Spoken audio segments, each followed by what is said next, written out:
আসসালামু আলাইকুম রহমতুল্লাহ। সুপ্রিয় শিক্ষার্থীবৃন্দ, মেকানিক্যাল ইঞ্জিনিয়ারিং চ্যানেলের পক্ষ থেকে তোমাদের সকলকে জানাচ্ছি আন্তরিক শুভেচ্ছা। এই ভিডিওটা তৈরি করছি দশম শ্রেণীর শিক্ষার্থীদের জন্য। 2025 সালে দশম শ্রেণীর ইংরেজি বইয়ের 44 পৃষ্ঠার সমাধান নিয়ে আজকে আলোচনা করব। Class 10 English unit 4 events and festivals lesson 4 international mother language day part 2 page 44 activity P. এই ভিডিওটির ডিসক্রিপশনে এবং পিন কমেন্টে প্লেলিস্টের লিঙ্ক দেওয়া আছে, সেখান থেকে তোমাদের যার যে বিষয়ের ভিডিও দরকার খুব সহজেই দেখে নিতে পারবে। Page 44 activity B, read more about international mother language day. তো এখন এখানে যে টেক্সটটা আছে পুরো টেক্সটটা হচ্ছে আমরা এখন বাংলায় তোমাদের সামনে উপস্থাপন করব। ইংরেজিটা সাথে তো অবশ্যই বলে দেব, মনোযোগ দিয়ে শোনো। Read more about international mother language day, আন্তর্জাতিক মাতৃভাষা দিবস সম্পর্কে আরও জানো। 21st February is observed as Shohid Dibosh every year throughout the country in remembrance of the martyrs of language movement of 1952. 21শে ফেব্রুয়ারি ভাষা আন্দোলনের শহীদদের স্মরণে প্রতি বছর সারা দেশে শহীদ দিবস হিসেবেই পালন করা হয়।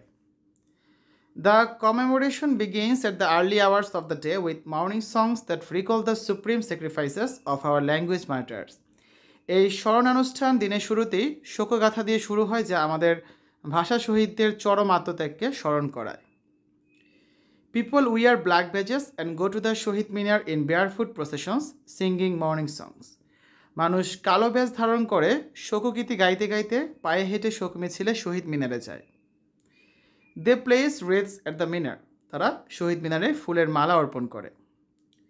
Many of them visit the graves of the martyrs at Azimpur graveyard and pray for them. তাদের মধ্যে অনেকেই আজিমপুর কবরস্থানে শহীদদের কবর জিয়ারত করে এবং তাদের জন্য দোয়া করে। They also attend various programs organized in remembrance of the language martyrs. তারা ভাষা শহীদদের স্মরণে আয়োজিত বিভিন্ন অনুষ্ঠানে অংশগ্রহণ করে। The UNESCO, United Nations Educational, Scientific and Cultural Organization, on 17 November in 1999 proclaimed February 21st as the International Mother Language Day in recognition of the sacrifices of the martyrs for the rightful place of Bangla. UNESCO মানে জাতিসংঘের শিক্ষা, বিজ্ঞান এবং সংস্কৃতি সংস্থা, এরা 1999 সালে 17 November Bangla ভাষার ন্যায্য মর্যাদার জন্য শহীদদের আত্মত্যাগকে স্বীকৃতি দিয়ে 21শে ফেব্রুয়ারিকে আন্তর্জাতিক মাতৃভাষা দিবস হিসেবে ঘোষণা করে।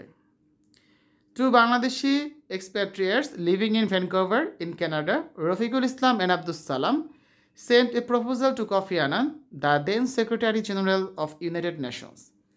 কানাডার ভ্যাঙ্কুভারে বসবাসরত দুইজন প্রবাসী বাংলাদেশি রফিকুল ইসলাম ও আব্দুস সালাম তৎকালীন জাতিসংঘের মহাসচিব কফি আনানকে একটি প্রস্তাব পাঠান। They requested him to declare 21st February as the International Mother Language Day. তারা অনুরোধ করেন 21শে ফেব্রুয়ারিকে আন্তর্জাতিক মাতৃভাষা দিবস হিসেবে ঘোষণা করার জন্য। They added that the decision will honor and save all extinct languages of the world.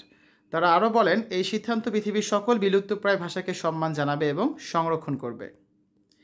As per their logical expectations, the government of Bangladesh then took prompt initiative by sending formal proposal to UNESCO. তাদের যৌক্তিক প্রত্যাশা অনুযায়ী বাংলাদেশ সরকার দ্রুত উদ্যোগ নিয়ে ইউনেস্কোতে আনুষ্ঠানিক প্রস্তাব পাঠায়।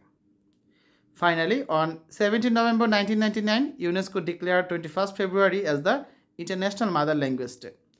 অবশেষে 1999 সালে 17 নভেম্বর ইউনেস্কো 21শে ফেব্রুয়ারিকে আন্তর্জাতিক মাতৃভাষা দিবস হিসেবে ঘোষণা করে। That day is now annually observed worldwide to promote awareness of linguistic and cultural diversity and multilingualism. এখন দিনটি প্রতি বছর বিশ্বব্যাপী ভাষাগত সাংস্কৃতিক বৈচিত্র্য ও বহু ভাষাবাদ নিয়ে সচেতনতা বৃদ্ধির জন্য পালন করা হয়। তো এই হচ্ছে আজকে আলোচনা। আগামী ক্লাসে আমরা পেজ 44-এর অ্যাক্টিভিটি সি যেটা আছে ম্যাচিং, এটা সমাধান করে দেব। শিক্ষার্থীরা এতক্ষণ তোমরা দেখেছ দশম শ্রেণীর ইংরেজি বইয়ের unit 4 lesson 4 page 44 activity B এর সমাধান। আশা করি আজকের এই ভিডিওটি তোমাদের কাছে ভালো লেগেছে। আমাদের চ্যানেলের অন্যান্য ভিডিওগুলো দেখার আমন্ত্রণ জানিয়ে আজ এখানে বিদায় নিচ্ছি। আল্লাহ হাফেজ।